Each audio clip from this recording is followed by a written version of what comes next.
lelo pour nous rejoindre visa à RDC sali moi passi na bandeko ba utaka libanda mais na proposition biso to sali ya visa touristique ce qui est même na conseil des ministres papa mon konzi il y a gouvernement le premier ministre Sylvestre Ilunga a signé décret qui permet surtout accorder ba facilité na ba touristes c'est-à-dire quoi mutu soit sali demande de visa touristique azala na moins d'une semaine donc biso toujours imaginer même 48 heures pour obtenir visa na et puis visa on a EPC accès à circuler jusqu'à l'intérieur parce que touristes au Aroya na Kinshasa a rolinga au monde na Kinshasa tout ça na ba parc minité parc ya muneno to sali na ngwezali ferme espoir ya kinga kati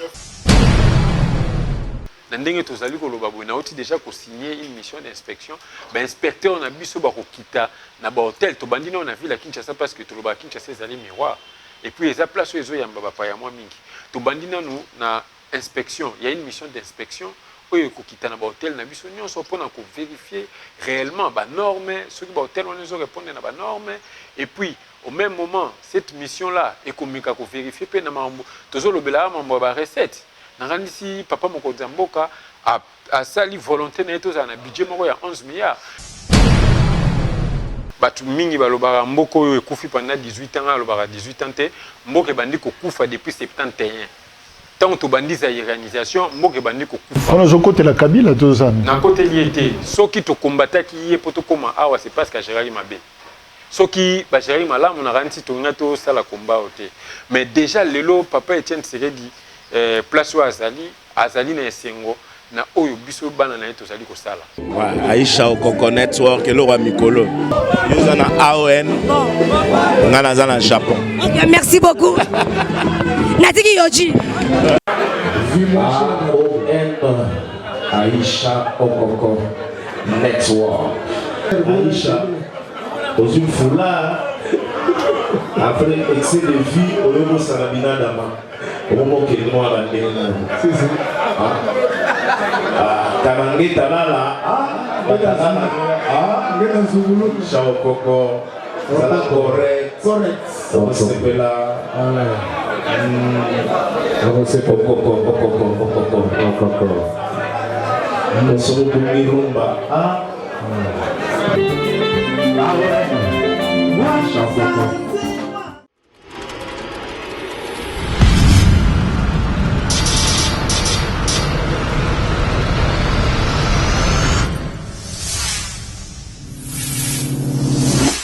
Mbote mingi bandeko balandi ya Canal Kin télévision émission na bino votre opinion et yambeli bino moko na lelo Yves Bunkulu Zola oyazali ministre ya gouvernement de la République oyatali makambo ya tourisme yende to yambie lelo boyebiye azalaki mokambi ya kala ya Ligue des jeunes ya Union pour la démocratie et le progrès social UDPS yenda bandai kokamba ba jeune ya UDPS uta sanza ya août p septembre au gouvernement et Tiamaki Sylvestre Ilunga yende aza ko s'occuper na tourisme ya mboka na biso quels sont les défis à tourisme, quels sont les problèmes à tourisme dans la République démocratique du Congo, tableau général les Andengenini, paye ba projection en termes ya ba idée nini toko ko sala pour que le tourisme ait contribué na développement ya mboka na biso tokolo belengo justement na ministre oaza ko s'occuper na likambotali et tourisme na mboka na biso ndeko Yves Mbotenayo. Mbote ndeko Jacques. To profiter de l'occasion, le canal Kin paie émission opinion qu'on peut savoir félicitations. Mbalassou Kezaki na canal presse et puis Simanayango quelques semaines après au commis ministre. Mais ça s'est passé comment? Ndengeni Oyambaki Sangoana Tanguba boy o apprendre que Yves Bunkulu a commis ministre.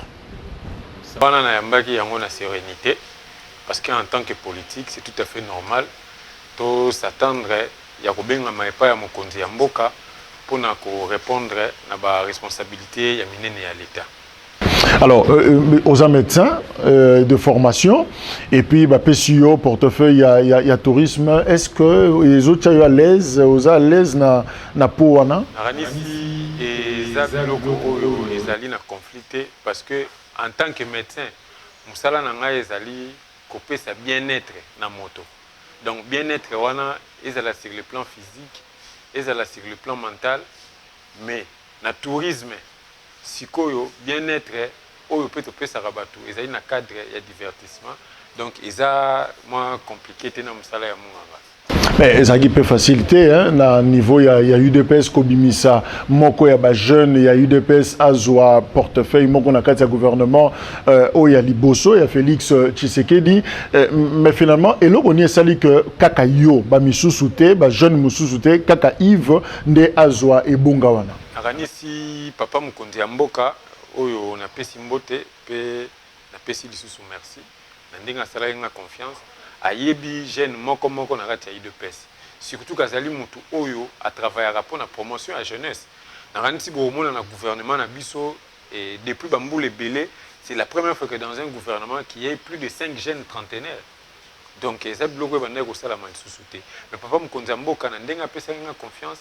na ndenge pe apesi nazali kaka nga moko peut-être na gouvernement te ya UDPS ndeko na biso vice ministre ya finance mata azali pe jeune ya UDPS surtout tali pe na côté ya PPRD bandeko mibale bazali wana ndeko papi pungu na ndeko Musa tokali pe côté ya UNC ba jeune mususu bazali wana tozali na ndeko Bilika Mbale yepa azali ko kamba donc papa mokonzi ya mboka amonaki ba parti oyo ya mwa minene oyo ezalaki na nkondongo na pona makambo etali ba élection azwi pe ba responsable ya ba jeunesse ya ba parti nyonso c'est pona kopesa espoir na jeunesse bayeba que ye ndenge azali bongo akotravaille pona promotion ya jeunesse pe promotion ya la femme po boyebi bien azali mutu oyo abandaki ko gérer ba relation ya UDPS na international socialiste pendant longtemps parce que azali chargé ya relation extérieure ayebi ba valeur wana ya socialiste en ce qui concerne ba jeune na bandeko basi aozokumisa bazwi ba jeune ya UDPS bazwi ya UNC bazwi ba jeune ya PPRD est-ce que vous avez une expérience pour que pas komisa bino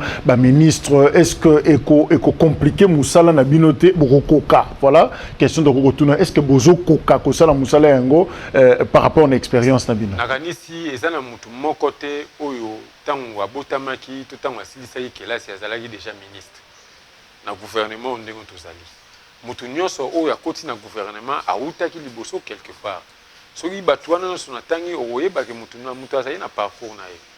Moi j'ai un parcours na niveau ya parti politique et puis naza na parcours en tant que médecin et lelo na politique ce n'est pas compliqué, c'est la gestion de l'État, gestion à l'État na ndenge to gérer ki ba hôpitaux ezali pe lelo ngobani to ko gérer l'État na ndenge to gérer ba parti politique ezali ndenge moko pe to gérer l'État. Je crois que mokonzi mboka lobaki yango tant que bande ko tuna mambo expérience assez koloba mutaza na expérience ya président de la République awa na Congo ezaka ka mokonzi mboka honoraire Joseph Kabila.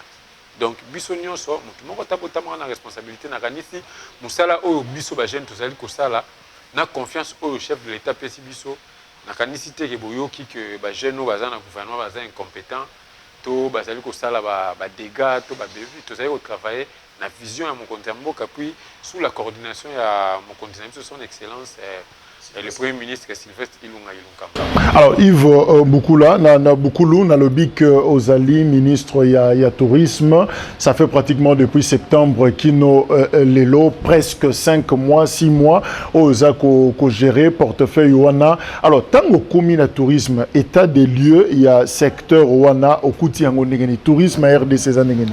Je crois que na Bosembo tourisme ya RDC eza na situation moko ya difficulté mais espoir ezali pour nani espoir ezali pour ete ba richesse oyo tata nzambe apesa biso ba richesse wana eza inépuisable ya liboso eza culture na biso ya mibale eza faune na biso ya misato eza flore na biso et puis na ba infrastructure. Tant on a le besoin de difficulté pour la ligne, vous voyez bien que mboka na biso to connaître l'instabilité politique mingi. Or, il est très difficile de développer le tourisme na ba instabilité. Ba guerre ezalaki mwa mingi, mais depuis alternance auto sala to uti ko joana mboka na biso, espoir ezali mingi. Espoir ezali mingi pour la nini parce que le lo oyo congolais a commis respecter pe libanda et puis mboka na biso commis fréquentable. Na kanisi so to sala bilan depuis remise et reprise à Tata Mokonzi Mboka, Basalakina, le président sortant, vous remarquez que Congo et na statistique tout ça n'a déjà un niveau à hôtel, taux d'occupation à hôtel et mati. N'a pas ça exemple moi quand aujourd'hui dans Lubumbashi hôtel Caravia. Celui totali année 2018, année 2019, tout le monde qui croissement salami même na ba recette. Hôtel Caravia, ça a un taux d'occupation à moins de 50%, mais Les lots Oyo a mati vers 60%. Bapaya Baye Belé, c'est ce qui montre que réellement l'image du Congo est Zali. Mais Bapayango Bazoya la Nini. Et là, on y a Malonga Bazola. Les atouts, il y a RDC. Pour l'instant, tourisme, Mingo, Zali Kosal, mais Zali Otobeng a Mingi tourisme et des affaires. Et Zali Mingi Baum d'affaires, Bazali Koya, Mingi Namboka, Pona, Kosala investissement. Mais au-delà de ça, les lots Oyo, Féroye Bayango, que le parc Nabiso est parmi les parcs où ils ont très visité dans le Congo. Tout ça, la difficulté, moi, quand tu écoutes dans le secteur, la statistique existe à rater. Tu écoutes dans le secteur, la difficulté, mais il y a un Nabiso qui travailler pour nous remettre en place un compte satellite. Il y a tourisme, où il permet de tout ça, la statistique fiable. Et puis, tout le travail pour l'attractivité à la site Nabiso. Nous allons profiter pour nous féliciter ma pinga Nabiso et Ekolo, où nous allons Kimia na Est. Parce que na niveau ya Virunga pe na Kaozi Biega armée na biso a démantelé ba groupe mingi ozayi ko causer insécurité pe braconnage na kati ya ba site na biso. Mais yo za médecin ndenge na présenté na bandeli soki tolobi par exemple au sein la biso bulletin médical entre guillemets il y a tourisme na RDC santé il y a tourisme na RDC diagnostic ni européen ça situation diagnostic na européen ça les lois diagnostic et tourisme na mbona mso za la maladie. Maladie wana eza ya liboso nde na lobaki eza situation sécuritaire mais ba résultat il y a sur le traitement au phare de ça ça ba résultat ezali ko ya déjà il y a une stabilité au ezokota malembe na ba parc na biso na pese exemple ya Kaozi Biega na ya Virunga. Le deuxième problème autozana na ezali problème de transport parce que tourisme jamais ko sala sans le transport. Mais na wana na ranti papa mokonzi mboka asili ko lancer un vaste projet au to un projet en 100 jours oyo travail ça le makasa c'est concerne les infrastructures mais transport et ça comme infrastructure et ça peut moyen au to bengi ba avion tout ça qui a difficulté na mboka na biso soko tali avion pour na voyager je crois que pour na okende na est to okende na Katanga to okende même na Équateur difficulté zali makasi parce que tout ça na ba société aérienne o ils na ba normes mingité. Mais toujours félicité papa mokonzi mboka na ndenge asili ko doter Congo Airways na ba aéronef ya sika oyo ya awa d'ici décembre environ 6 aéronefs et je peux espoir que le lot oyo moto pa kende na intérêt à payer aux en difficulté. Troisième aspect c'est accessibilité. Tout ça na ba problème sérieux pour na ko koma na ba site touristique na biso banzela ya malonga ezalaki mingité. Mais na kati ya programme ya gouvernement ranisa na ministère du développement rural basali ba projet ya ba développement ya ba route ba interro communautaire yango nde memaka mingi batu na ba site touristique.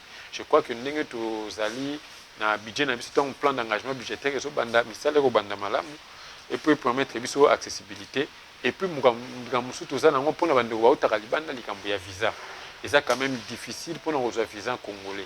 Mais déjà, au niveau du ministère du Tourisme, on est déjà vers la fin, on a déjà travaillé sur une proposition. Et ça d'ailleurs, parmi ma proposition, au Kanisa qui va concrètement, le bani pour la visa. Oui, pour la visa touristique, on a dit que ça sécrété. Les lots pour nous visa à RDC, ça moi pas si. Na bandeko ba utaka libanda. Mais la proposition biso to sali ya visa touristique, ce qui est même na conseil des ministres, papa mokonzi il y a gouvernement, le Premier ministre Sylvestre nous a signé décret qui permet surtout d'accorder des facilités à les touristes. C'est-à-dire quoi? Tout ça, ça lui demande des visas touristiques à moins d'une semaine. Donc, nous toujours imaginer même 48 heures pour obtenir un visa. Et puis, visa, on a EPCA accès à circuler jusqu'à l'intérieur. Parce que les touristes, au Aroya, à Kinshasa, à Rolinga, au monde, à Kinshasa, tout ça, il y a un parc minité. Parc, il y a un autre, il y a ferme espoir, il y a Kinakati. Tout ça dans 9 parcs nationaux, mais la plupart de ces parcs se retrouvent à l'intérieur. Mais on a sur les touristes, ils ont des difficultés. Ceux qui ont les soumis à DGM, ils visa d'accès, ou qui par exemple dans Goma, ils ont des difficultés à comment on Kinshasa. Mais tant qu'on doit décret dans biso et visa touristique et couper ça bango facilité. Difficulté mon souci à souka tout ça dans ils alliés à texte réglementaire.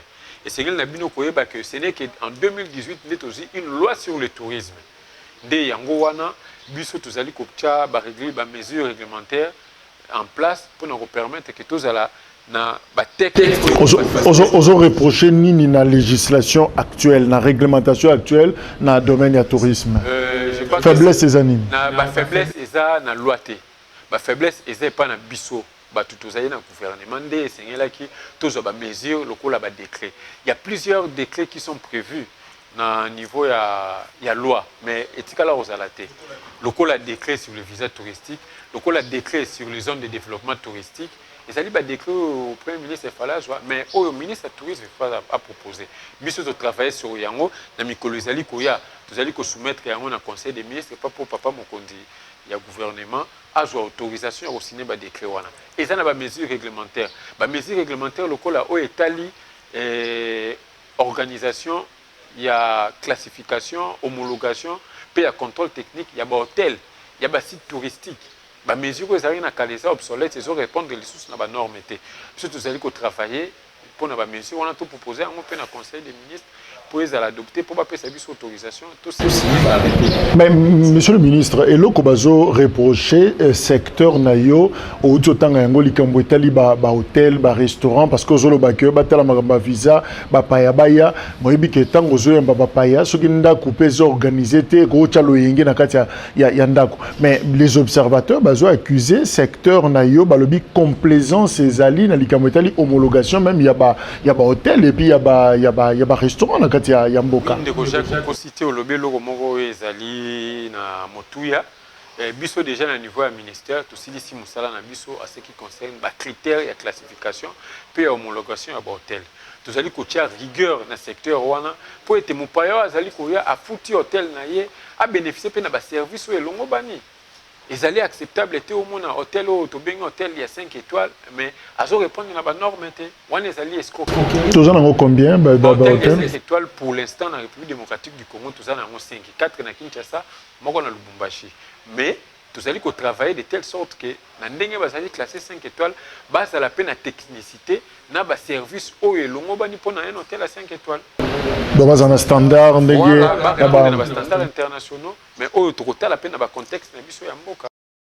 Mais wana nyonso monsieur le ministre eza ba bilaka eza ba promesse to na secteur na yo aussi chef de l'état lobaye que anu eza né action alors na secteur ya tourisme action eza nini déjà. Je crois que action na secteur ya tourisme action ya liboso tozo lancer inspection na ndenge tozali ko loba boina oti déjà ko signer une mission d'inspection ba inspecteur na biso ba ko kita na ba hôtel to bandina on a vu la Kinshasa parce que to loba Kinshasa ezali miroir et puis eza place ezo yamba ba pa ya mwa mingi to bandina nous na inspection, il y a une mission d'inspection où il y a un hôtel, pour vérifier réellement les normes, ceux qui hôtel on les répondre à les normes et puis au même moment cette mission là est comme vérifier pe na mambo tozo lobela mambo ba recette na ngandisi papa mokonzi mboka a sali volonté na eto za na budget moko ya 11 milliards mais budget on a to ko atteindre yango et pas na musala ils a congolais na budget il y a 11 milliards secteur à tourisme mesure combien secteur à tourisme tous a environ 27 milliards de francs congolais en termes de pourcentage donc 0, ce qui est sali musala makasi et ko permettre l'OBP gouvernement à doter secteur ya tourisme pe na est-ce que na ba 0,0 ba pesi yoana na secteur na yo est-ce que zo l'accepté que Félix Tshisekedi président de la République mokonzi na yo finalement azana vision penzate pour na tourisme toi zo accordant importance te zo accorder importance makasi na tourisme na kanisa bolandaki message na ya la nation il y a le 13 décembre accent à salarié na tourisme mais ce qui pour un premier temps a pesi non 0,7%. Oui bien que pour l'instant mon solo mingi tiamina maram total gratuité enseignement où est élevé à plus de 11%. Pour tout côté dans la norme quand même il y a des pays où il va payer ça intérêt dans maram itali qui là si yabana. Mais papa mon kondi amboka tant moitié 0,7% c'est parce que ayebi tori ko bandate mbalama on a développé tourisme sans tous en ba norme. Ba norme ezali mikanda pour tous en mikanda tous en besoin mon solo té. Ils ont besoin de mesures où le gouvernement tozali ko travailler pour na rejoindre. Yango ko permettre biso ndingo lobaki tous en ba norme tant ba pa ya bazo kuta ba norme mais aussi papa mokonzi mboka a pesi accent na ko développer ba partenariat public privé. Na kanisi na pesi exemple bat baroluba lelo ferme ezali Kingakati. C'est une ferme privée. Mais ils allaient ko contribuer dans le secteur à tourisme parce que ils allaient ko développer ba visite belé na pesi exemple ba ndeko ba otonga ba hôtel awa je crois que ça va privé mais na ba place mingi ba ça na partenariat na l'état ils allaient lokola autoji ba hôtel Blason hôtel Fleuve Congo na ça la publicité mais ils allaient bâtiment à l'état Mais c'est un privé qui vient. Service non de tracasserie l'équipe. Tungisi au wapi ya tourisme. Service ya tourisme et tracasserie l'équipe. Tous autres, si à Kalaming était un numéro vert pour l'opérateur, va dénoncer en gros. Et puis toujours, tia Kalaming était un cadre de concertation dans l'opérateur privé. Pour Bango Bazali bateau, tout ça qu'on travaille pour développer le tourisme. Pour développer le tourisme, ils allaient quand même ça à l'État et ça peut me à privé. Parce que l'État est monteur, nous ça là site touristique kaka. L'État a un site touristique naie européen.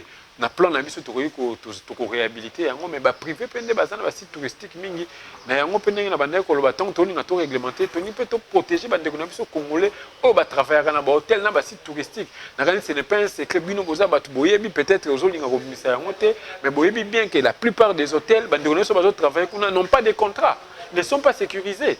Mais biso na ministère du tourisme tozali ko travailler pour être to soumettre na ndongo lobi ya ba norme un hôtel ou une étoile, 2 étoiles, 3 étoiles, et c'est un travailleur basé dans un contrat parce que et travailler réellement pour la recette, il y a un hôtel, on peut pouvoir sécuriser.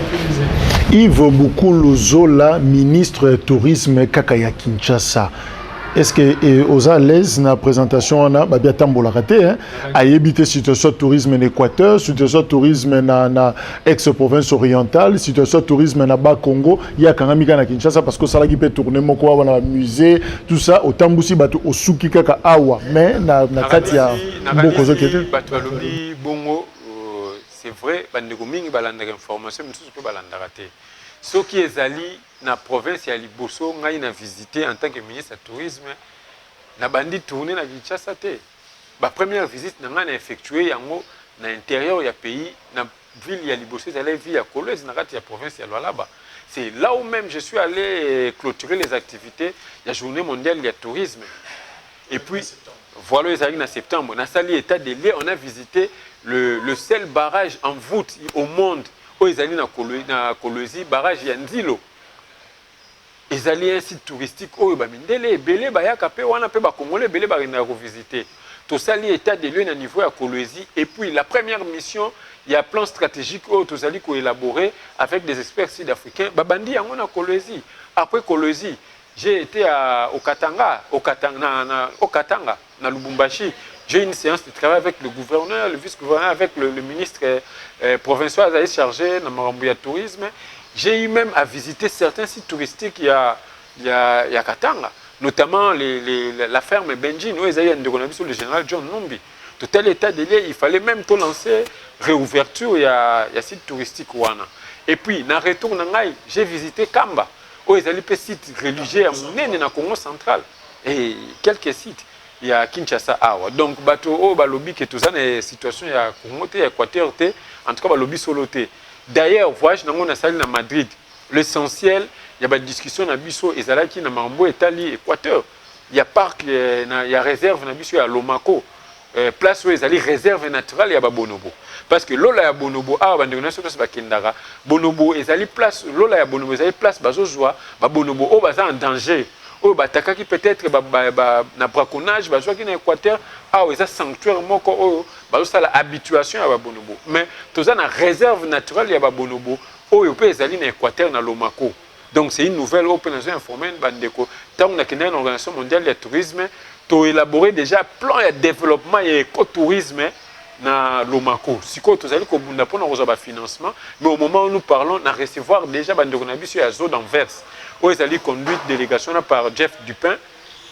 Où ils allaient kotala na ye nengani ni obtenir ba financement pour na ko ça la circuit touristique na niveau à Lomako. Mais il faut le dire, il y a beaucoup de difficultés dans le transport parce que pour nous na Lomako et c'est que nous Liboso avion petit porteur qui tient na Sankusu et puis il faut rejoindre là ba mai donc on organise tant ou infrastructure ezali ko za développer pour développer le tourisme à l'intérieur du pays. Donc nazali kaka ministre ya Kinshasa te pour preuve ba résultat au tout ça nango les premières études au tout lancé et à Kinshasa te tout ça déjà na plan de développement pour na ya Lomako au ezali na niveau Équateur. Tout ça peut na travail tout ça là sur le plan de développement du tourisme dans Kolwezi. RDC, environ 964 sites touristiques. Oezo Benda Batou, Baya, Kota, Layango, Kaouzi Biega d'ailleurs est listé parmi les meilleures destinations dans monde. Finalement, tu as gagné Nini. Bino Bata, le peuple d'abord. Qu'est-ce que le peuple d'abord a gagné dans les sites touristiques? On a tout, ils ont une esthétique, une décoration. Le peuple congolais a gagné à Mingi. Et là, on a évité collaboration au ICCN. Azali Nango, Nabandeko, il y a Institut à conservation de la nature. On a Virunga. Les lots Virunga Parc, il y a Virunga, ils produire l'électricité. Ils ont bénéficié de la communauté locale. Parc, il y a Virunga, il y a un pourcentage où ils sont destinés au développement de la population locale. Au PSI, par exemple, il y a Kaouzi Biega, Ndenge Moko. Kaouzi Biega, il y a des recettes, il y a un pourcentage où ils sont destinés à la population locale, notamment pour les misalo l'État libre bilangana bango. Ndenge pe lelo na niveau ya Garamba, au Bosanaki pe pour Garamba, c'est parmi les 3 meilleures destinations à parc en Afrique. Na Garamba, il y a un grand projet, il y a développement, il y a électricité. Moi, quand la population locale, parce que bon, balingi ba tonga barrage, mais naranisi na bandeko na tout ça ba collaboration balingi bacha énergie photovoltaïque, parce que barrage rozwa biso mongonga mingi, mais ceux qui toche ba panneau solaire, mais moi boyoka ni ezali te kala mingi te toyoka na. Donc par là la population locale a bénéficié d'abord sur le plan instruction, ils ont une école, ils ont misala na parc ya Virunga. Ba fromage biloko mingi o batekaka basombara yango epa ya population locale. C'est une façon pour secteur na biso ya contribuer réellement dans cadre ya contrat social ya développer la population locale. Même ba touristes au bayaka, la plupart des guides ezali bana ya mboka oyo bazali pembeni ya ba parc na biso pe kala mingi te na kanisi toujours lancer pe ba formation na niveau ya ba guide touristique pour na ko aider bande ko na biso ya ba population bazali nzinga ya ba parc. Ndeko ministre Yves Boukoulou, oza ministre tourisme, mais oza pe politique parce que bazuyonde kuna ba vision nyo sur le bi ya mokonzi mboka gouvernement esika ozali pour na etali tourisme mais na mariage bozana yango to lo ba politique FCC cash. Est-ce que zomona que bokoko mana suka makanisi na bino ekokokisama to ya ça ne va pas yo mutoza makolomi balé na kati ya gouvernement? Est-ce que zomona que ba piège za ba volonté za ba freiner mokonzi mboka pour que akokisa makanisi na été? Nakanisa biso au sein du gouvernement cohésion ezali na chef na biso son excellence Sylvestre Ilunga azali ko diriger biso na malamu, mais nungwana ezali mingi na bandeko bazali libanda ya gouvernement. Nakanisa te que boyoki mukolo moko un ministre oya outi na IDPS to outi na UNC aswani na ndeko moko ya PPRD, en tout cas ezala raté. Tozali ko travailler malamu. Mais message ya mokonzi mboka oyo batu peut-être ba interpréter mabe. Mokonzi mboka lobaki ke azo yamba bandeko mingi ya FCC o bazali ko yebisa ye que bazali ko tia bango pression na ba parti politique na bango pour être ba travailler malamu te. Mais aningi ko loba a président lobité ke ba ministre wana bazali ko travailler malamu te. Asili ko loba yango te. Ba ministre nyonso biso tozali ko travailler malamu, tozande na défi makasi. Mais bazo tia bango pression ba compliqué yeta. Voilà. Mais tout ça n'est pas un défi makasi parce que le gouvernement est un gouvernement à espoir. Le président de la République a est un gouvernement au service du peuple. Comment ministre en tout cas, mes collègues il se fait que fouille ko mais ce que ça bango ba chef de l'État, ngai naza chef de l'État te. Chef de l'État nda yebi ba o ba qui donc ngai na yebi yango te parce que ministre moko ta yebsa ngai ke ba so empêcher pour preuve que na niveau na biso en tout cas vous avez travaillé dans le mais finalement, aux Olobani, pour un mariage wana FCC cash. Mariage FCC cash, ce qui va kondongwane zali, na niveau de partenaire, c'est tout à fait normal. C'est ça une démocratie. Nakanisi banderoba Hollanda, le lot CDU a menacé, à la coalition allemande. Nakanisa batu sengel baye que cash na FCC et zali, ba regroupement oyo dans le passé, tout ça là est côté là dans le rôle abinemi. Mais na une année kaka to sangani na ndenge to sangani mais batina so ba organiser que nyonso ezali sengeli eleka lokola batu bazali ba santu même na kati ba famille na biso tout monde na air moko ndeko moi sinon ndeko mobali ya même famille to ya na l'équipe ya même famille bazali ko beba wana makanisi na yo to eza makanisi ya base o bande ko gérer avant au comme ministre parce que moi ba nungu pezali ekufa na bango bande ko gérer na osenga bango sengeli ba comprendre que nous sommes dans une nouvelle coalition. Donc bazo raisonner mabe na lobité bazo raisonner mabe bazali ko raisonner na ndenge o bango ba moni makambo.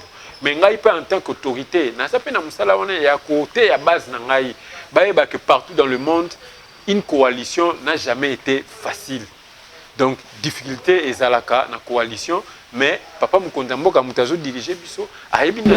Mais Ndeko Yves beaucoup finalement c'est quoi le problème depuis Bokoti gâteau et combien lengi on dirait yoka base comme il a moins problème hein, parce que après Genève c'était aussi automatique pas base à bengi tokati relation wana mais psycho depuis Bokoti na kati ya solo on dirait yoka base et combien un peu moins relative base na tikali yoka te base ya IDPS lobby ke tobima na gouvernement et tikali ko loba yango te ce qui base a imposé biso tobima na gouvernement to ko se plier na volonté ya base parce que base nde mutu asali poto comme place tozali mais biso peut tozana na devoir wana ya ko expliquer base na biso comment fonctionne l'état na kanisi constitution o eza mokonzi mboka Félix Antoine Tshisekedi te mutu akomaki yango ezali peuple congolais mutafotaki ko constitution o na constitution le peuple congolais a prévu deux façons na gouvernance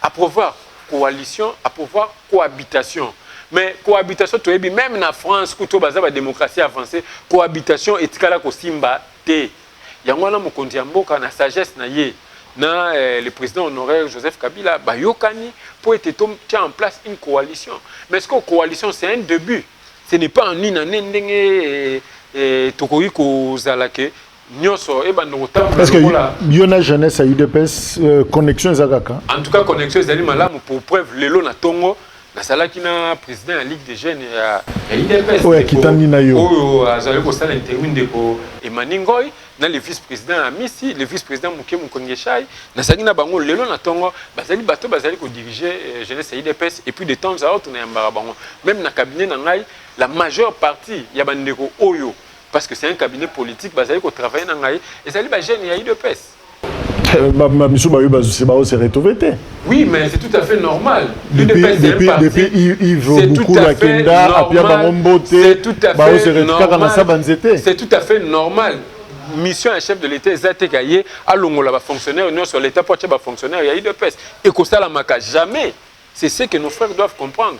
Et là, quand ils ont salle mezzanine, dans la partie politique, il y a un quota où ils ont prévu dans le cabinet politique. L'administration est à politique. Bateau baroque nos côtés dans l'administration, on a rendu des tests, ça tout le monde est déjà DGDA. Boyoki IDP c'est une liste. IDP c'est routine dans la liste parce que c'est l'administration publique. Bandeko baroque nos côtés dans l'administration publique, baro ça comme tout Congolais. Mais un cabinet politique, nous n'avons qu'environ 35 personnes que nous devons nommer. Dans 35 personnes, on a partage à quota à 70%. Je crois que partage au tin alors, ce qui mariage FCC cash et Koufate, Ndenge Olobi Yango, mais parlement va dissoudre. Na lobby te que mariage FCC cash et Koufate, na lobby boye. Biso tozali bato batindi. Parti motetindi biso. Ce qui parti a estimé que aligné à mon mariage, c'est les partis qui décident. Moi, je n'ai aucun pouvoir. Mais pour le Parlement. Il y a un Parlement. Pouvoir. C'est le chef de l'État qui a le pouvoir de dissoudre l'Assemblée nationale. Soka Bengi OPC Conseil, lokola Mokambinaye, jeunesse tango ye pas acquis président, alors bi Conseil Union européen sanga pour l'Assemblée oyo oibseni. Na kanisi Conseil wana soki président de la République singa na européen sango na ye. Donc na européen c'est na TVP. Mais on est quand même favorable que va dissoudre l'Assemblée. Ce qui est cette décision du président en tout cas n'a pas soutenir. Le 15 février aux Anastad. Le 15 février aux Anastad. Étant donné que les 38e anniversaire, il y a parti na biso, UDPS, donc na okende, tant on a aussi Samoussala nanga c'est un samedi, Moussala ici à 12h, on a aussi Samoussala nanga à 12h, et puis on a rejoindre Bandeko nangai na stade de Martyrs pour na fêter na bango ensemble anniversaire il y a parti. Depuis bokenda na gouvernement, ozoma te que UDPS moi lo yenge eza na kati moko wela na ba misusu baza mécontent, misusu ndé bakangi masolo ya bango moko. Je crois que c'est tout à fait légitime. Na ranisi Bolandi dernièrement en Allemagne, moi chef ya parti et moi quand on a présenté des missions à la minute, tout l'anda qui même en France. Tout allez qu'on l'a même quand même pas républicain, n'a pas parti socialiste. Toujours là même à niveau à parti démocrate, primaire vous allez lancer. C'est tout à fait normal que dans un parti politique tout le monde ait des ambitions. Mais ambition n'a rien ici. Toi bah gérer à mon akati. Bah ko pekisa mututa za na ambition lelo a comme président à IDPS, toi comme secrétaire général. Mais là anti bah oh bazali wana il faut te prêter bah on a nos mains fortes tant on va remplacer bah tout et Augustin Kabouya n'était pas né secrétaire général à IDPS. Il a commencé cellulaire parlement debout tia komi wana. Na ranisi lobby pe tant on bat muko oh anomaka a ko estimer que asengela cha mutu mususu a ko cha mutu mususu. Ngana zali président à Ligue des jeunes à IDPS. Lelo na zali wana te mais mutu mususu azali. La vie continue. Tant que le carana cortège na yo kotan sele tozo koma na suka esika bakunda Etienne Tshisekedi wazaki mokonzi na bino na UDPS pratiquement idole soka zotala yo na mausolée yo zoleka na cortège est-ce que zaka fier na bino bana oya tiki ndenge bozo tambola lelo na kanisi aza fier na biso mingi parce que na tango mokie oyo biso état tokuteli mboka parce que faut toloba yango batu mingi balobaka mboka oyo ekufi pendant 18 ans alobaka 18 ans te mboka ebandi kokufa depuis 71 tant tobandi za organisation mboka ebandi kokufa on zokotela Kabila tozana na koteli ete soki tokombataki ye po tokoma awa c'est parce que Gérard Mabe soki ba Gérard malamu na ranti tonga to sala combat ote mais déjà lelo papa Etienne Tshisekedi place wa azali na esengo na oyo biso bana na eto zali ko sala lelo oyo na ranti eloko ba bengi état de droit ezali ko ya maleme parce que liberté d'expression na niveau et comme na mboka na biso en tout cas to tikala ko vivre yango te tozali ko mona bandeko na biso ba exilé politique tozali ko mona même na misalo ezali ko salama na ranti bandeko congolais basili ko critiquer ba détournement oyo ezali ko lobama oyo salami na ba travaux ya 100 jours mais bon mona wapi déjà na Congo na misala l'état asali enquête ezala lancée na ba audit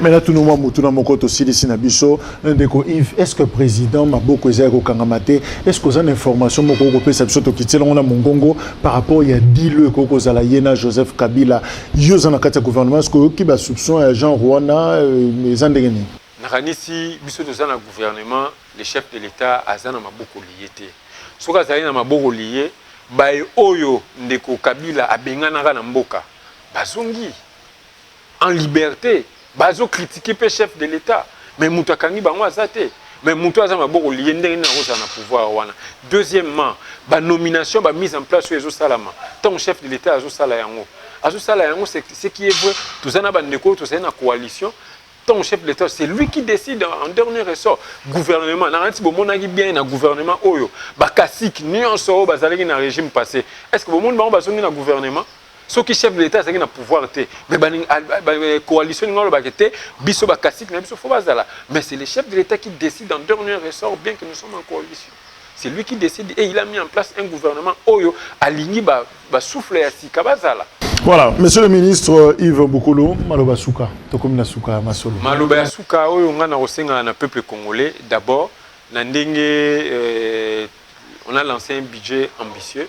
Ceux qui ont été développés même secteur na biso touristique et sengeli na ba opérateur touristique pe bazala na civisme fiscal civisme wana ezali kaka bafuta mpako bafuta ba taxe bafuta ba redevance ce n'est qu'avec ça qu'on peut développer le secteur touristique bakoki ko rêver que biso tokoki ko tonga banzela po batu bana ba site touristique na mbongo yoko ya likolo mbongo wana ko uta na ba taxe na ba impôt et puis na mbongo wana pe ekoki ko pesa biso moyen poto batu mingi ba critiquaka Rwanda zo ça la publicité na niveau ya Arsenal mais oui yo opérateur touristique ya Congo ofutaka ba taxe na yo elongo bani ceux qui ont ba moyen wana na kanisi to relancer pe ba promotion na ba bitando pe ya minene même na ba chaîne na biso pa pe na ba chaîne internationale donc message na relancer en wana et puis na peuple congolais à comprendre que mboka na ye est très riche peuple congolais a visité ba site touristique ya mboka na ye ba parc ya mboka na ye tozangi lo côté au côté ko mona na libanda donc congolais a na culture wana ya ko sala tourisme interne et qu'on permettre biso de développer mboka na biso et puis ba dépense tout ça la libana tout ça la na mboka na biso pour ba congolais peut bénéficier na yango. Voilà, monsieur le ministre Yves Boukoulou Zola n'a rappelé qu'aux ministre il y a tourisme na République na gouvernement il y a République démocratique du Congo où à septembre Bozawana Ozakosa Moussala ancien président il y a Ligue des jeunes il y a UDPS Tshisekedi voilà Tozane Sengo il y a ko Yambayo to sepeli nengo ndimaki invitation na biso peut-être zambala soukate tokamba oli susu ce qui occasion et Pessamina Mikolo Zalikoya. Merci. C'est moi qui vous remercie. Merci Penabino Obolandi Biso na émission et à Lelo Tokokutana na numéro Ezakoya. Merci, au revoir.